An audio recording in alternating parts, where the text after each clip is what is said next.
Hey, everyone. Welcome back to Acts of Hope. I'm Zach.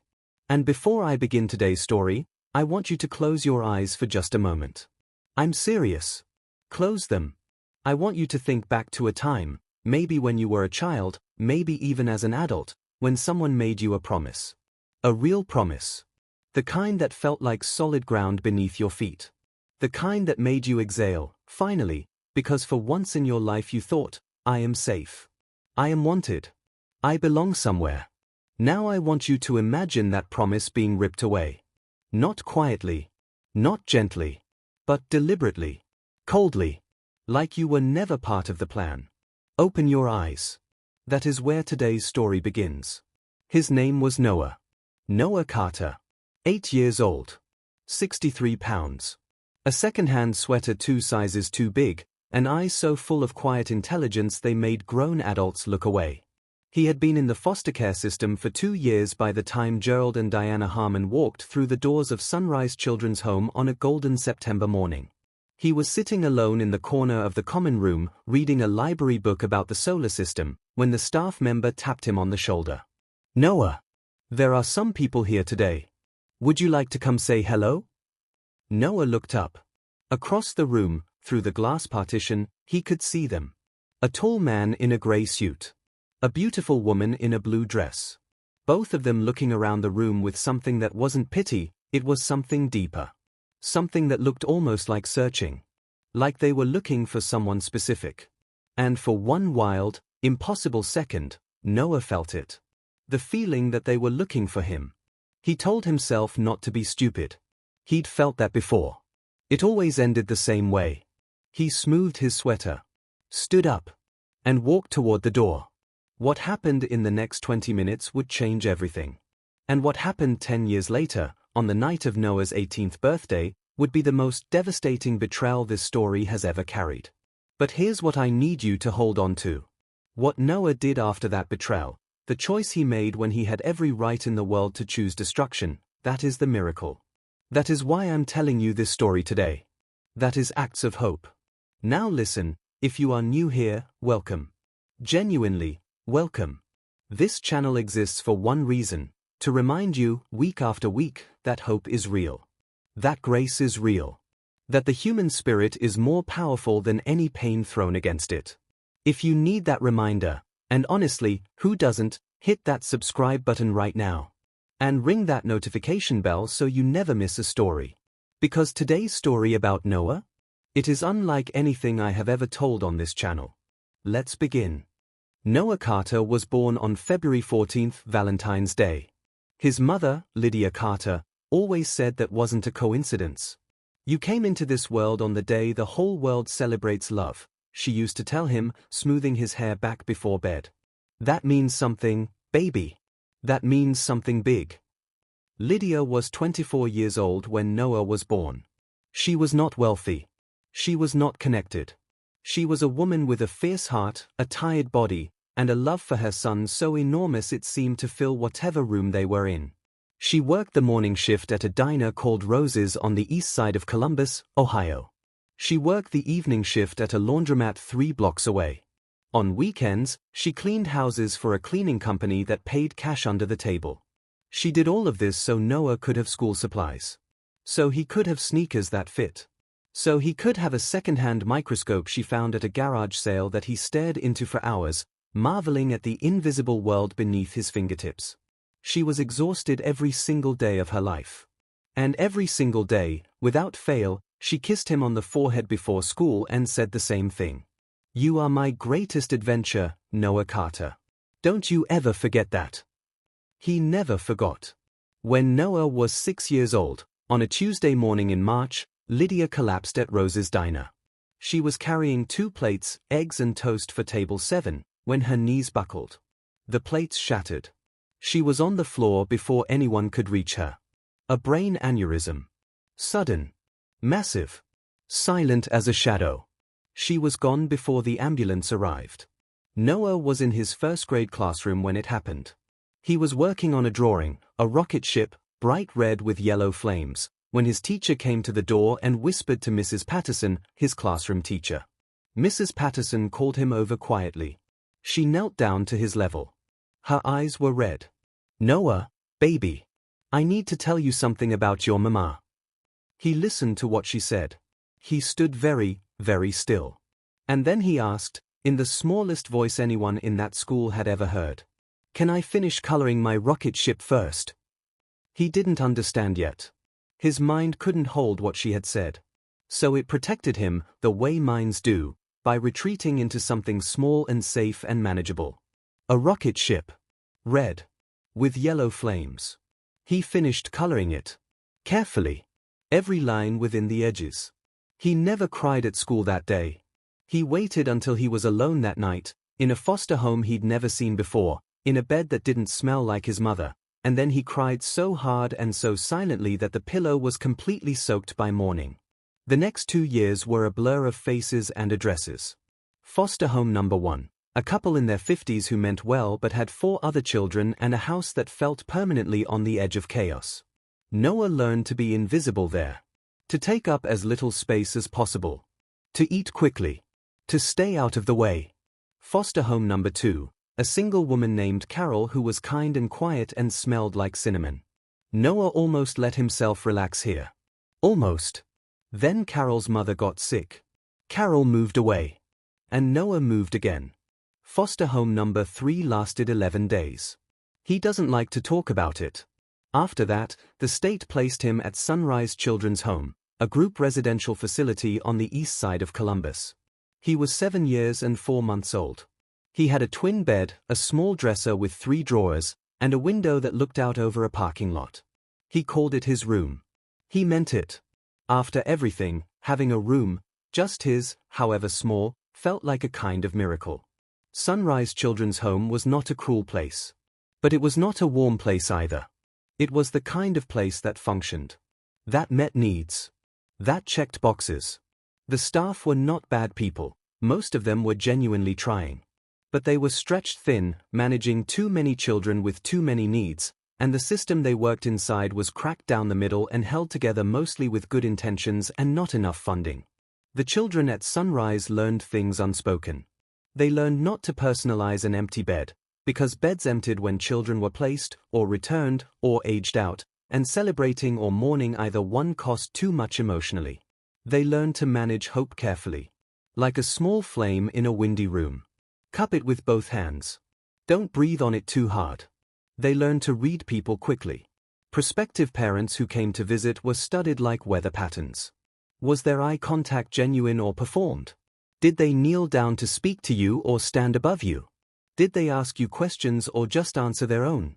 Noah was particularly good at this. He had a gift for it, a quiet, precise intelligence that let him see through surfaces to what was underneath. And what he usually saw underneath prospective parents was one of 2 things. Pity. Or agenda. Neither of those was love. There was one constant in Noah's life during those years. Her name was Mrs. Agnes Cole. His social worker. Agnes was 61 years old. She wore thick-framed glasses on a chain around her neck. She carried a canvas tote bag that was always overflowing, files, folders, snack bars she pressed into children's hands like they were precious currency. She had been a social worker for 34 years. She had seen things that would hollow most people out entirely. She had learned to protect herself, professionally, emotionally, because that was how you survived this work. But Noah Carter had gotten past her defenses within 30 seconds of meeting him.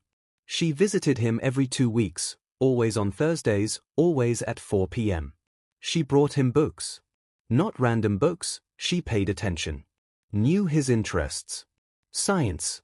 Space. Engineering. How things worked. She brought him books about inventors, architects, mathematicians. Books that whispered to him, the world was built by people who figured things out. You are one of those people. She would sit beside him, not across from him, and say, "What are you thinking about this week, Noah?" Not how are you doing. Not are you behaving. What are you thinking about? He told her about the solar system. About how Saturn's rings were made of ice particles and rock. About how, if you could somehow stand on the surface of Venus, the atmospheric pressure would crush you instantly. She listened like it was the most important information she'd ever received. And one Thursday afternoon, when Noah was 7 3/4, he put down his book about space, looked at her very seriously, and said, "Mrs. Cole, do you think anyone will ever actually want to keep me?" Agnes Cole, who had not cried at work in 11 years, felt something move behind her eyes. She set down her coffee cup. She looked at this boy, this precise, careful, extraordinary boy, and she told him the truth. "I don't just think it, Noah. I know it. And whoever they are going to be the luckiest people on earth. Because keeping you would be the single smartest thing any human being could ever do." Noah looked at her for a long moment. Then he picked up his book. Went back to Saturn's rings. But Agnes saw it, the smallest, most careful smile she had ever witnessed. Like a door opening just a crack to let in a sliver of light. She drove home that night and prayed for this child harder than she had prayed for anything in 34 years. Gerald and Diana Harmon arrived at Sunrise Children's Home on the third Saturday of September. Gerald was 44 years old.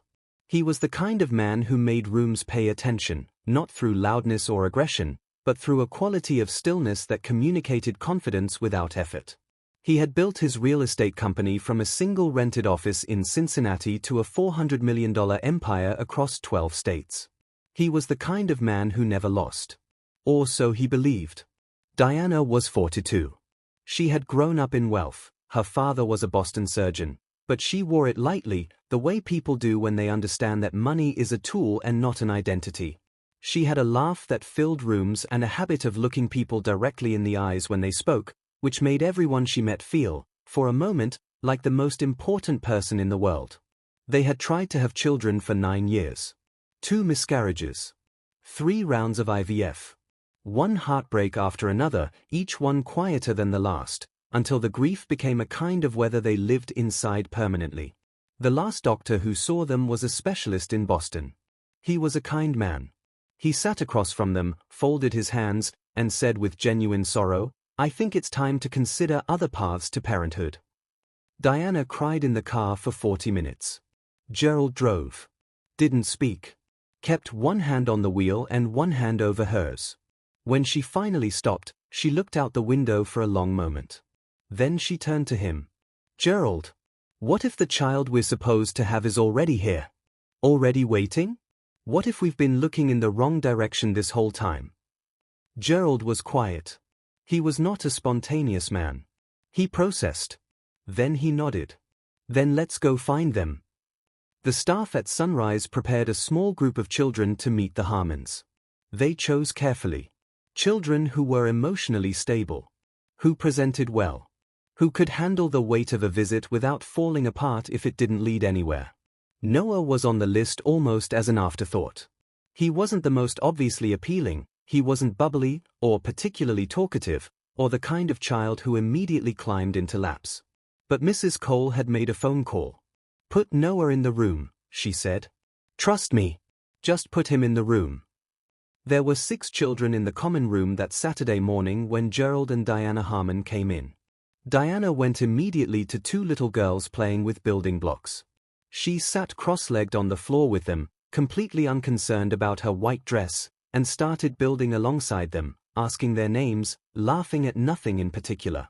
Gerald stood near the door. And that's when he saw Noah. Noah was in the corner. He had a book about structural engineering on his lap, a book meant for adults, completely incongruous in a child's hands, and he was reading it with the focused absorption of a scientist examining data. Gerald walked over. He didn't announce himself. Didn't try to charm or perform. He just pulled a chair over, sat down beside Noah, and looked at what he was reading. A diagram of load-bearing arches. Stress distribution in stone bridges. Gerald was quiet for a moment. Then he said, "The Romans figured that out about 2,000 years ago. And we still haven't built anything stronger." Noah looked up slowly. Assessed him with those quiet, precise eyes. "The Pantheon in Rome has been standing for 1900 years, Noah said. And it's still the largest unreinforced concrete dome in the world." Gerald blinked. "How old are you?" he asked. 8, Noah said. "Almost 8.5. Gerald Harmon, a man who had negotiated billion-dollar deals, who had sat across tables from mayors and senators and never been caught off guard, sat back in his chair and laughed. A real laugh. Surprised out of him. "What's your name?" he asked. "Noah." "I'm Gerald." "I know. Mrs. Cole told us someone was coming today." "And you weren't curious? Didn't want to come introduce yourself?" Noah considered this with great seriousness. "I figured if someone was right for me, they'd find me. No point advertising." Gerald stared at this child. This extraordinary, self-possessed, heartbreaking child. He turned his head and looked across the room at Diana. She was still on the floor with the little girls. But she was already looking at Gerald. And she had seen everything. She held his gaze. Raised her eyebrows. He gave the smallest nod. She smiled so wide it looked like her whole face became light. The Harmons requested to meet Noah again. And again. 3 visits over 6 weeks. Each one longer than the last. Gerald brought him a book on Roman aqueducts. Diana brought him a telescope, a real one, not a toy. They took him for ice cream and then walked around a park for 2 hours while Noah talked about the Fibonacci sequence in sunflower seeds and Diana grabbed Gerald's arm in barely suppressed delight. On the 5th visit, Gerald took Noah aside. They sat on a bench near a fountain. Gerald was quiet for a moment. Then he looked at Noah directly. "Noah, Diana and I would like you to come live with us. Permanently. As our son." Noah was still. His face was controlled. But his hands, Gerald noticed, had gripped the edge of the bench. "You mean adopted?" Noah said carefully. "Yes. Adopted. Our son. In every way that matters." Noah looked at the fountain. He was quiet for so long that Gerald started to worry. Then Noah turned to him. "You know I'm not easy," Noah said quietly. "I don't talk much. I don't like crowds. Sometimes I need to just be alone with my books. Some people think that's weird." "I know," Gerald said. "I read your file. And you still want me?" Gerald didn't hesitate. "We don't want a performance, Noah. We want you. Exactly as you are. All of it." Noah looked at him. Those eyes, reading him, measuring him, searching for the gap between what was said and what was true. He found nothing. For the first time in 2.5 years, for the first time since his mother died, Noah Carter let himself believe something. He looked back at the fountain. And very quietly, so quietly Gerald almost missed it, he said, "Okay." The adoption was finalized 4 months later, on a cold February morning. Noah's birthday. Valentine's Day. He wore a new blue shirt Diana had bought him. She'd asked what color he liked, and he'd said blue, the color of deep space, and she'd gone to 3 stores to find exactly the right shade. In the courtroom, when the judge signed the papers and said, "Noah Gerald Harmon, you are now legally and permanently a part of this family," Diana cried. Gerald cried too. He would have denied it if you pressed him. But he cried. Noah didn't cry. He sat very straight in his new blue shirt and looked at the judge with those clear, steady eyes. But later, that night, after dinner, after Gerald showed him his new room, large and warm, with a window that looked out at actual trees, not a parking lot, after Diana had hugged him good night and closed the door, Noah sat on the edge of his new bed. He looked around the room. He placed both palms flat on the mattress. And he whispered, to the room, to himself, to his mother somewhere he couldn't see. "I found them, Mama. I think they are good." Then he lay back. Looked at the ceiling. And for the first time in 2.5 years, he slept straight through the night without waking once. For 2 years, Noah Harmon, and how he loved that name, lived inside something that felt like a miracle. He had a home. A real one. Permanent. He had a father who took him to construction sites on weekends and taught him to read architectural blueprints. A father who pushed back when Noah was wrong and said so with a directness Noah respected, because it meant he was being treated like someone whose mind mattered. He had a mother who left notes in his lunch. Small ones. Sometimes a drawing. Sometimes just, "You are extraordinary. Don't forget it today." He had Mrs. Cole, who still visited, who beamed at him now with a pride so enormous it was almost funny. "I told them," she always said. I told them you were the smartest thing they could ever do. He had his own room with his telescope. He had a school, a good one, where his teachers quickly realized they had something unusual on their hands and started feeding him advanced material, then more, then more. He had a life. And Noah Carter, who had spent 2 years teaching himself not to want things, because wanting led to loss, slowly, carefully, terrifyingly began to let himself want this. Let himself love this. Let himself believe the words his new parents said, "You are our son. You are home. This is forever." Then Diana got pregnant. Naturally. Unexpectedly. Against every medical projection. She found out on a Thursday morning and stood in the bathroom for 10 minutes with her hands pressed to her mouth. She told Gerald that evening. He held her so tightly she had to remind him to breathe. They told Noah at dinner the following night. Diana held his hands across the table. Her eyes were shining. "Noah, something incredible is happening. You're going to be a big brother." Noah looked at her. Then at Gerald.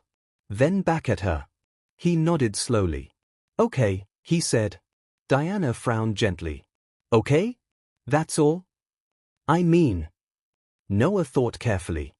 "Is this good for you? Both of you?" "It's a miracle," Diana said, tears spilling. "We never thought it was possible."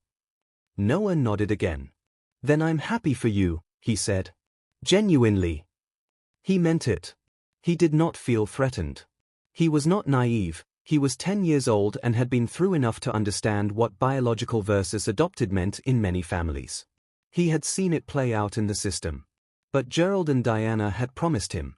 Forever. Our son. In every way that matters. He believed them. He had chosen to believe them. Lucas Gerald Harmon was born the following spring. And he was, Noah had to admit, completely impossible not to love. Impossibly small. Impossibly loud. With Gerald's dark eyes and Diana's laugh and a grip on Noah's finger that first day in the hospital that felt like a message. "I'm here. Stay." Noah was 10. He took the role of big brother with characteristic seriousness. He read about infant development. He learned what the different cries meant: hunger, discomfort, fear. He sat beside the crib for long stretches, just watching, with the same focused attention he gave to engineering diagrams and star charts. He loved Lucas. Completely. Protectively. Without qualification. What he did not fully see, what no 10-year-old could have been expected to see, was what was shifting in the house around him. It didn't happen all at once. That's the thing about this kind of betrayal. It doesn't announce itself. It doesn't come in like a storm you can brace against. It seeps. Quietly. Like water finding cracks. In the first year after Lucas was born, Noah noticed small things. Gerald, who used to take him to construction sites every other weekend, started canceling. Busy with the baby, son. Maybe next month. Next month became the month after. The month after became a season. Diana, who left notes in his lunch every single day without fail, those notes started appearing less frequently. Then rarely. Then not at all. Family dinners, which had always been protected time, Gerald's rule, no phones, everyone present, started getting interrupted. By Lucas's needs, yes. Which was understandable. But also by a new atmosphere. A new gravitational center. Lucas. Everything orbited Lucas now. Which made sense. He was a baby. Babies require everything. But Noah, careful, watchful, precise Noah, began to notice something that he desperately did not want to notice. When Lucas laughed, the whole room turned. Both parents' faces transformed into something Noah had seen directed at him once, in those first 2 years. That particular quality of light. That unguarded, helpless adoration. It was still there. It had just moved. Noah was 12 when he worked up the courage to say something. He knocked on Gerald's office door one evening. "Come in." He stood in the doorway. Gerald was at his desk, on his laptop. "Dad. Can I talk to you?" Sure. What's up?" Eyes still on the screen. "Dad." "Yeah, hang on one sec." "Dad." Something in Noah's voice made Gerald look up. Actually look up. He saw his son standing in the doorway. 12 years old. That composed, careful face. But something beneath it that Gerald hadn't seen in years. Uncertainty. Vulnerability. What is it, Noah? Come sit down. Noah came in. Saturday. Folded his hands. I want to ask you something. And I want you to be honest with me. Because I can handle honest. What I can't handle is not knowing. Gerald leaned back. Ask. Are we still okay? You and me? I know everything's different now with Lucas. And I understand that. I really do. But I just need to know, I'm still your son too, right? The question hung in the air. Gerald looked at this boy, his son, his extraordinary, quietly desperate son, and something moved in his chest. He reached across the desk. Gripped Noah's shoulder. You will always be my son. That does not change. Not for anything. Noah looked at him. Reading him. Searching. He found something. Enough. He nodded. Okay, he said. Thank you. He went back to his room. Gerald watched him go. Then turned back to his laptop. And the moment passed. And nothing changed. The years that followed were not cruel. Not loudly. Nobody hit Noah. Nobody yelled at him. Nobody told him he didn't belong. What they did was quieter. And in many ways, more devastating. They forgot him. Not completely. Not permanently. But in the daily accumulation of moments that make a child feel seen, or don't, Noah began disappearing from the center of his family's life.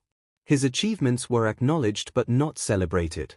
When he made the honor roll, every semester, without exception, Gerald said, "That's great, son," and moved on. When Lucas drew a lopsided house in kindergarten, Diana framed it in the hallway. When Noah won his school's regional science fair at age 13, beating students 3 years older, Diana attended. She clapped. She hugged him. But she left early because Lucas had a fever. Gerald didn't come at all. Big meeting. I'm sorry, Noah. I'm so proud of you. Those words. So proud of you. But never there to see. Here is what broke my heart most, preparing this story. Noah never acted out. Never rebelled. Never demanded. He understood too well what happened to children who demanded. He had watched others in the system, their need rising to a crescendo, their behavior escalating, until the people around them backed away. He was not going to be that. So he became more quiet. More self-sufficient. More careful. He told himself it was fine. That this was normal. That biological children naturally absorbed more attention. That he was lucky to have this family, this house, this life. He was grateful. He genuinely was. And he buried the other thing, the ache, the grief, the slow erosion of the belief that he was chosen. He buried it so deep that some days he almost couldn't feel it. Some days. Noah turned 18 on February 14th. Valentine's Day. The day his mother always said meant something. He was a senior in high school. He had a 4.0 GPA. He had already been accepted, early admission, full scholarship, to MIT. The Massachusetts Institute of Technology. He had done this entirely on his own. Applied without telling his parents, half expecting it to be a futile hope. When the acceptance letter arrived, he sat with it in his room for an hour before coming downstairs. Diana had cried. Gerald had shaken his hand, firmly, warmly. I always knew you had it, Gerald said. Noah had wanted to say, then why did it feel like you forgot? But he didn't. He just nodded. Thank you, Dad. On the evening of his 18th birthday, Gerald and Diana asked Noah to come to Gerald's office. Not the living room. Not the kitchen table. The office. Noah noticed this. Filed it. Said nothing. He sat across from them. Both of them behind Gerald's desk. Side by side. His father's face was composed. Professional. The face Gerald wore in boardrooms. His mother was not quite meeting his eyes. Noah felt something cold begin at the base of his spine. Noah, Gerald started. You know how much we love you. How proud we are of everything you've accomplished. What's happening? Noah said. Directly. Quietly. Gerald cleared his throat. You're 18 now. A legal adult. And we've been thinking, with MIT in the fall, with your independence, with Lucas growing up, we think it makes sense for you to begin the next chapter. On your own. The room went very still. Begin the next chapter, Noah repeated. We've set up an account for you, Diana said quickly, finally looking at him. Her eyes were wet. $15,000. To help you get started. First month, last month on an apartment. Expenses while you. You're asking me to leave. Silence. You're asking me to leave my home. Noah. On my birthday. We thought it would be. Why? One word. But it landed like something falling from a great height. Gerald straightened. You're an adult now. You're going to MIT in September. It makes practical sense for you to. Why really? The question split the room open. Diana made a small sound. Turned her face away. Gerald held Noah's gaze. And to his credit, or perhaps to his shame, he didn't lie. Lucas is going to need your room, he said. He's older now. He needs more space. And we want to convert the East Wing into a proper suite for him. And this is a good time. A natural transition. Noah sat very still. So still he looked carved. Lucas needs my room, he said slowly. Noah, it's not just. Lucas needs my room. So you need me to leave.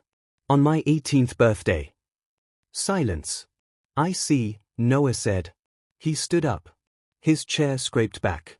He stood up and he was so controlled, so utterly still, that it was more frightening than any rage would have been. Can I ask you one question? Gerald nodded. When you came to Sunrise Children's Home. When you sat down next to me with that engineering book. When you told me I was going to be your son. In every way that matters. Did you mean it? The question filled the entire room. Gerald's jaw tightened. Noah. Did you mean it? Diana was crying now. Silently. Her face in her hands. Gerald said nothing. And his silence was the most honest thing he had said in years. Noah nodded slowly. Okay, he said. I'll be gone by morning. I have to stop here for a second. Because I know what you're feeling right now. That particular kind of rage. That heartbreak that's also fury. That feeling of, how could they? How could they? Friends, this happens. Not just in stories. In real life. Every single day, somewhere in this world, a child who was promised forever is told, actually, time's up. And the system doesn't protect them. No one shows up. If this story is doing something to you right now, if it's reaching something real inside your chest, please hit that like button. And share this video with someone. Because someone in your life needs to hear that their pain is real, and their story isn't over. We're not done with Noah. Not even close. Let's keep going. Noah packed 2 bags. Everything he truly owned fit into 2 bags. Books. Clothes. His laptop. The telescope, he hesitated over it. Diana had given it to him. But it was his. He took it. He left at 5 a.m., while the house was still dark and silent. He did not look back. But before he left, he sat at the kitchen table, in the dark, and wrote a letter. Not out of bitterness. Not for sympathy. He wrote it because he was Noah Carter. Because he had been taught by a woman with thick-framed glasses and a canvas bag that truth matters. That what is real deserves to be said. That silence is not always dignity, sometimes it is just another form of disappearing. He had been invisible enough. He folded the letter.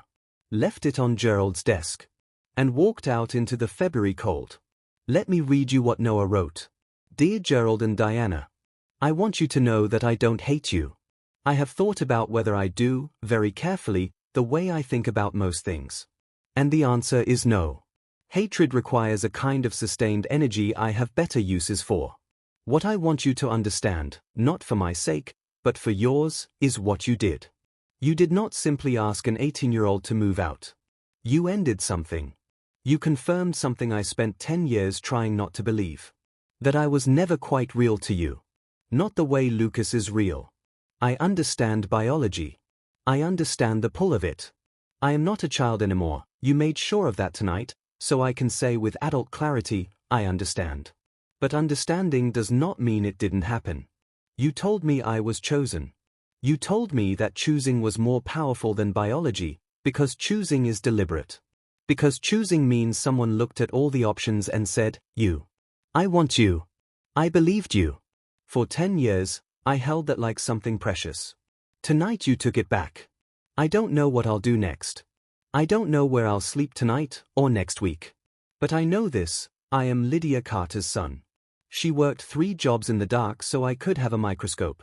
She died before she could see what I became. But she told me, every single day, that I was her greatest adventure. I am going to be worth that. Watch and see. I forgive you.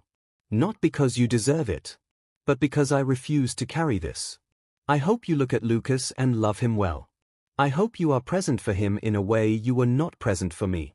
I hope, when he is 18, he doesn't sit where I'm sitting. I hope you become the parents you told me you were. Goodbye, Noah. He walked 6 blocks to a 24-hour diner. Ordered coffee. Sat in a corner booth. And he opened his laptop. And he began. What Noah did next is the part of this story I want you to hold on to. Because when we are betrayed, truly, deeply betrayed, there are 2 paths. One path is down. Into the wound. Into bitterness, self-destruction, the seductive comfort of being a victim of what someone else did to you. The other path is through. It is not easier. It is not faster. It costs everything. Noah chose through. He spent the remainder of that February on a friend's couch, a classmate named Daniel whose parents, when they heard the situation, told Noah he could stay as long as he needed without hesitation. He enrolled at MIT in September as planned. He did not tell his professors what had happened. He did not perform his trauma for sympathy. He showed up. He worked. He slept 4 hours a night and used the other 20 to build. He was extraordinary. His professors noticed within weeks. One of them, Dr. Elena Marsh, a structural engineering pioneer, took him aside after a lecture in his freshman year. Where did you learn to think like this? She asked. Mostly in a children's group home in Columbus, Noah said. And from a billionaire who taught me to read blueprints before he forgot I existed. Dr. Marsh stared at him for a long moment. Come to my lab, she said. I have work for you. By his junior year, Noah had co-authored 2 research papers on adaptive structural engineering. Papers that were cited internationally. By his senior year, he had filed his first patent, a modular building system designed for rapid deployment in disaster zones. Affordable. Sustainable. Brilliant in its simplicity. A venture capital firm reached out before he graduated. He graduated MIT with honors. Then went straight into a master's program. Then a PhD. He did not contact the Harmons. Not once. He stayed in touch with one person from that former life. Mrs. Agnes Cole. He called her every month, without fail. He sent her books he thought she'd like. On her retirement, he drove to Columbus and took her to dinner at the best restaurant in the city. She sat across from him, this extraordinary young man, and she cried into her bread basket. I told them, she kept saying. I told them you were the smartest thing they could ever do. You told me too, Noah said. When it mattered most. By the time Noah was 32, he had built something remarkable. Nova Structures. An engineering and development firm specializing in sustainable urban construction. 30 employees. Growing. They were not yet the biggest firm in the industry. But they were fast becoming the most respected. And then came the project. The Harmon Group, Gerald Harmon's real estate empire, was in crisis. 3 major developments had stalled. Financing had collapsed during a market shift. The company was hemorrhaging money. Gerald, now 62, had reached out to every major firm in the country. Most said no. The project was complicated. The reputation risk was real. One firm said yes. Nova Structures. Gerald read the proposal. It was masterful. Elegant. The kind of thinking that solved problems he didn't even know he had. He approved the engagement. He did not know who owned Nova Structures. Not yet. Okay. I need you to pause here with me for a second. Because we are about to walk into a room that is going to change everything. And I want you fully present for it. Before we go there, drop a comment right now. Tell me what you want Noah to do when he walks through that door. Does he want revenge? Does he want answers? Does he want something else entirely? Let me know. I read every single comment. And listen, if someone in your life is going through something that feels like what Noah went through, share this video with them. Right now. Before we finish. Because they need to know that the story doesn't end at the betrayal. It never does. Alright. Let's go back in. The first meeting between Nova Structures and the Harmon Group was held on a Tuesday morning in February. Noah's birthday, as it happened. He had not planned this. When his assistant brought the calendar, he had looked at the date for a long moment. Then he said, "Keep it." Gerald Harmon arrived at the Nova offices at 9 a.m. The offices were impressive. Clean, modern, quietly authoritative. The work on the walls was serious. The people moving through the space were focused. The receptionist brought him to a conference room. Offered coffee. He waited. The door opened. And Gerald Harmon looked up. And the world stopped. Noah was 32 years old. 6 feet tall. His mother's eyes. His own stillness. He was dressed simply. No performance. No theater. He sat down across from Gerald and folded his hands on the table. "Hello, Gerald," he said. Gerald's face went through something extraordinary. White. Then something crumbling. "Noah," he said. The word came out broken. "I prefer Dr. Carter in professional settings," Noah said. "But we can discuss that." Silence. Gerald's hands were flat on the table. They were shaking. "I didn't know," Gerald said. "I swear to you, I did not know it was you." "I know," Noah said. "I let it happen that way. So you'd engage with the work before the name." "Noah. Your company has 3 stalled developments and a financing gap of approximately $62 million, Noah said. "I've read everything. I understand the problem completely. And I can solve it." Gerald stared at him. "Why?" he said. "Why would you help me?" Noah was quiet for a moment. Then he said, "Because I'm not here for revenge, Gerald. I've never been interested in that. Revenge requires me to keep looking backwards. I don't have time for that. I'm here because the work is genuinely interesting. Because 60 families will lose their homes if those developments collapse. Because solving hard problems is what I do. And because..." He paused. "Because my mother told me that some people aren't ready to be loved yet. And I've spent a long time wondering if she was talking about more than just my father." Gerald Harmon, a man who had not cried in years, a man who had made himself stone, put his face in his hands. The sound that came out of him was not polished. Was not composed. It was a man breaking open. They talked for 4 hours. Not about business. Not at first. About that night. About what Gerald had told himself at the time, that Noah was resilient, was going to MIT, would be fine, didn't need them anymore. The lies we tell ourselves to make the unbearable feel reasonable. About Diana, who had cried for months after Noah left. Who had found the letter and read it until the paper was soft from handling. Who had framed it, and put it in her closet where she looked at it every week. About Lucas, who was now 22, who had found out what happened when he was 16 and hadn't spoken to his parents properly for 2 years. Who had gone searching for Noah online, had found him, had watched his career from a distance with something complicated in his chest. And about the thing that had broken Gerald most. That Noah had forgiven them. In the letter. Before they had even asked. "I didn't deserve that," Gerald said. "No," Noah said simply. "You didn't." "Then why?" "Because my mother told me that carrying bitterness is like drinking poison and waiting for the other person to get sick. And she was the wisest person I've ever known." Gerald was quiet. "She sounds extraordinary."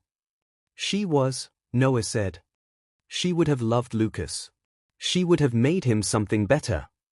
A long, long silence. Then Gerald looked up. "Noah, I know I don't deserve to ask this. But is there any version of this, any version, where you let me try? Not to replace what I took from you. I know that's gone. But just to try to be something. Anything. To the person you became. Noah looked at his hands. Those precise, careful hands. He thought about a woman with thick-framed glasses telling him he was the smartest thing anyone could ever do. He thought about a February morning in a courthouse. A blue shirt. A judge's signature. He thought about two palms flat on a mattress in the dark, whispering, "I think they're good, Mama." He looked up. "I'm not going to promise anything," Noah said.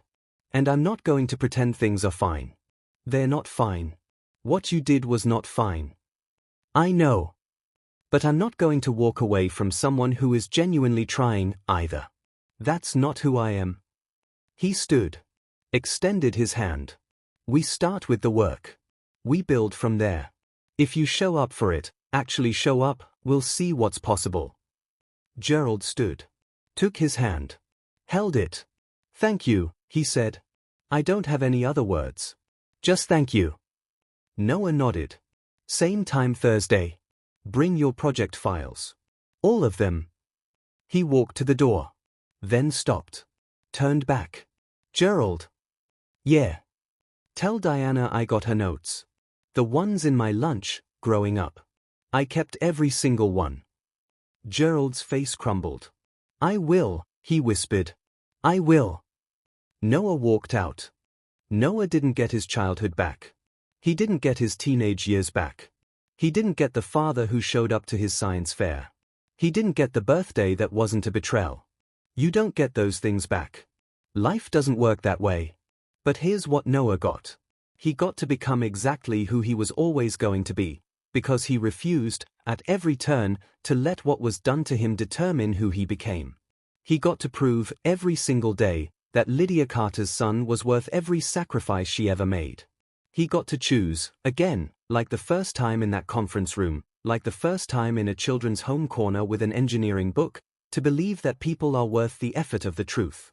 And in choosing that, in forgiving what was genuinely unforgivable, in walking back through that door not with destruction but with grace, he didn't just save Gerald's company. He saved Gerald. And Diana. And maybe most importantly, Lucas. Who watched everything. Who called Noah 3 weeks after that meeting, nervous and stumbling over his words, and said, "I've always wanted a brother. I know I don't deserve to say that. But I needed you to know." And Noah said, "Thursday. My office. I'll buy lunch." Mrs. Agnes Cole passed away 2 years later, at 83. She left Noah one thing in her will. A handwritten note. Found in her files, dated the Thursday she had made that phone call to Sunrise Children's Home. It said, "Put Noah in the room. Trust me. Just put him in the room." Below it, in different ink, written years later, "I was right. I was right. I was so wonderfully right." Noah read it once. Folded it carefully. Put it in his wallet. Carries it to this day. Friends. The world is full of Noahs. Children who were promised forever and given a deadline instead. Adults who were chosen and then quietly unchosen when something more convenient came along. If that is your story, I need you to hear this.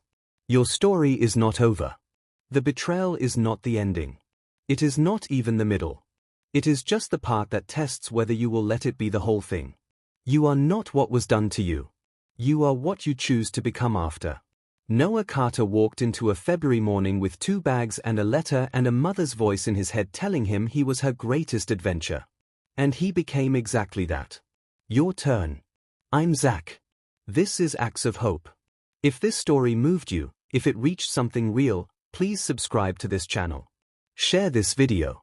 Leave a comment. Tell me, what are you building after your February morning? I want to hear it. Every single word. Until next time, remember this. The people who were supposed to choose you and didn't? They were wrong. You were always worth choosing. God bless every single one of you. White heavy checkmark subscribe. New stories of hope every week. White heavy checkmark watch next. Single mother lost everything. The stranger at her door changed it all. White heavy checkmark comment. What are you building after your hardest moment? White heavy checkmark share this with someone who needs to hear it today.